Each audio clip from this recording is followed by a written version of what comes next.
আমি সেদিন টাকাকে জিজ্ঞেস করেছিলাম, হে টাকা তুই তো সে এলি কেন, আগে এলি না?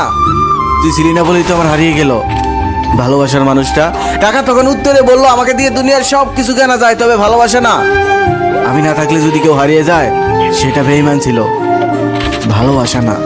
একটা মেয়ে স্বামীর বাড়ি থেকে কান্না করতে করতে বাবার বাড়ি গিয়ে মাকে বলে, মা আমার স্বামী এতটাই খারাপ ব্যবহার করে, এতটাই অত্যাচার করে, আমি আর টিকে থাকতে পারছি না, আমি সিদ্ধান্ত নিয়েছি তাকে মেরে ফেলবো, তুমি কি আমাকে কোনো সাহায্য করতে পারবে? তখন তার মা বলে, তুই যদি তাকে এভাবে মেরে ফেলিস তাহলে তো তোর জেল হয়ে যাবে, ফাঁসি হয়ে যাবে, তখন কি তুই ভালো থাকতে পারবি? বরং আমি তোকে একটা বুদ্ধি দেই, একটা মেডিসিন দেই, এই মেডিসিনটা তুই আজকের থেকে 3 মাস পর্যন্ত তাকে প্রতিদিন খাওয়াবি। 3 মাস খাওয়ালে সে অটোমেটিকলি মারা যাবে। আর এই 3 মাসের মধ্যে তার সাথে তুই এত সুন্দর আচরণ করবি, এত ভালো আচরণ করবি, যাতে আশেপাশের কেউ তোকে সন্দেহ না করে। তারপর মেয়েটি খুশি মনে চলে যায় আর বাসায় গিয়ে প্রতি রাতেই দুধের সাথে মিশিয়ে সেই মেডিসিনটি খাওয়াতে থাকে। 2 মাস পর মেয়েটি কান্না করতে করতে আবার মায়ের কাছে আসে, এসে বলে, মা আমার স্বামীকে আমি মারতে চাই না, সে এতটাই ভালো হয়ে গেছে আর এতটাই ভালোবাসে আমায়, তাকে ছাড়া আমি বাঁচতেই পারবো না। তখন তার মা বলেন, আরে তোর স্বামী ভালো হয়নি, ভালো হয়ে গেছিস তুই। কারো কাছ থেকে ভালোবাসা পেতে হলে তাকে আগে ভালোবাসতে হয়, কারো কাছ থেকে সুন্দর ব্যবহার পেতে হলে তার সাথে আগে সুন্দর ব্যবহার করতে হয়। একটা ছেলে সারাদিন কাজের মধ্যে ব্যস্ত থাকে, হাজারটা টেনশন মাথায় নিয়ে ঘুরে বেড়ায়, বাড়িতে এসে সে যদি ভালোবাসা না পায় সে তো খারাপ আচরণ করবেই। এখানে দোষটা তোর স্বামীর নয়, দোষটা ছিল তোর। তাড়াতাড়ি যা, অতীতের ভুলের জন্য এখনই গিয়ে ক্ষমা চা। আর হ্যাঁ, ওটা কোনো মানুষ মারার মেডিসিন ছিল না, ওটা জাস্ট ময়দা ছিল তোকে বোঝানোর জন্য, ওটা খেয়ে তোর স্বামী কখনোই মরবে না। সৌদি আরবে তেলের থেকে পানির মূল্য বেশি, শুধু তাই নয়, 1 ফোঁটা পানি সাগর থেকে শহর পর্যন্ত আনতে কতটা কাঠখড় পোড়াতে হয় এটা সৌদিরা খুব ভালোভাবেই জানে। সৌদিরা তেল খরচ করতে ভাবে না, কিন্তু পানি খরচ করতে ভাবে।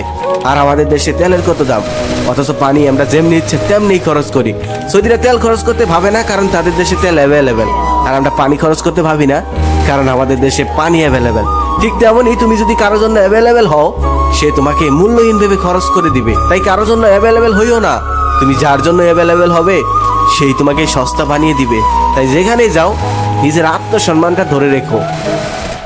একজন রাগী মানুষকে তুমি শুধু রাগের সময় ছাড় দিয়ে দাও, রাগ শেষ হয়ে গেলে দেখবে তার থেকে তুমি এমন ভালোবাসা পাবে যে ভালোবাসাটা দুনিয়ার কোনো শান্ত মেজাজের মানুষ তোমাকে দিতে পারবে না। একটা কথা সবসময় মনে রেখো, অতিরিক্ত রাগী মানুষের ভালোবাসাটা অতিরিক্ত হয়, তাদের অনুভূতিটা জনে জনে আসে না। বিচ্ছেদ শুধু প্রেম ভালোবাসাতেই হয় না। 18 বছরের ছেলেটা যখন চিরচেনা গ্রাম আর প্রিয় বন্ধুগুলো আর পরিবারের মানুষগুলোকে ছেড়ে অপরিচিত একটা শহরে যায়, সেখানে গিয়ে নতুন একটা পরিবেশে কাজের ব্যস্ততায় সারাটা দিন কাটাতে হয়, বিচ্ছেদ তখনও হয়। এটা একটা মধ্যবিত্ত ঘরের সন্তানরা ভালো বুঝবে। যদি কেউ জীবন থেকে চলে যাওয়ার পরেও হৃদয়ে বসে থাকে, তবে তাকে মুক্ত করে দাও, বাস্তবটাকে মেনে নাও। কেন এমন হলো, এমনটা তো হওয়ার কথা ছিল না, আসলে এইসব প্রশ্নের কোনো উত্তরই হয় না। ধরে নাও সে অন্য কারো, আর তুমি তার কেউ না। রাত 12টার পর তোমার স্বামী যখন তোমার সৌন্দর্যের স্বাদ নেবে, তখন একটা যুবকের ছবি তোমার বুকের বাঁ পাশ থেকে মুছে যাবে। তুমি ভুলে যাবে ওই যুবকটাকে, আর যুবকটা ভুলে যাবে রাতের ঘুমটাকে। তুমি রাত জাগবে তোমার স্বামীকে সুখ দেওয়ার জন্য, আর যুবকটা রাত জাগবে তোমার স্মৃতিগুলি ভোলার জন্য। তুমি তোমার স্বামীর বুকে মাথা লুকিয়ে শান্তিতে ঘুমাবে, আর যুবকটা রাতের পর রাত সিগারেটের পর সিগারেট জ্বালিয়ে তোমাকে ভেবে কান্না করবে। এটাই ছিল ভালোবাসা।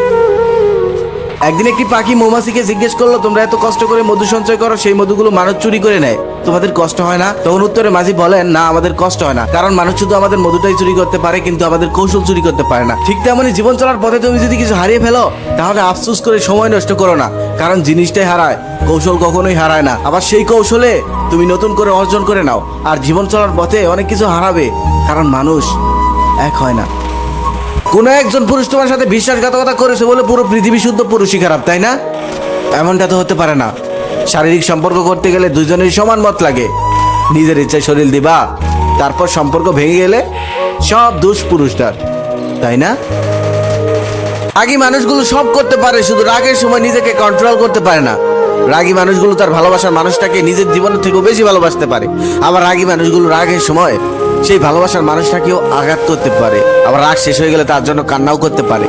ওই যে আগেই বললাম না, রাগী মানুষগুলো সব করতে পারে, শুধু নিজের রাগটাকে কন্ট্রোল করতে পারে না।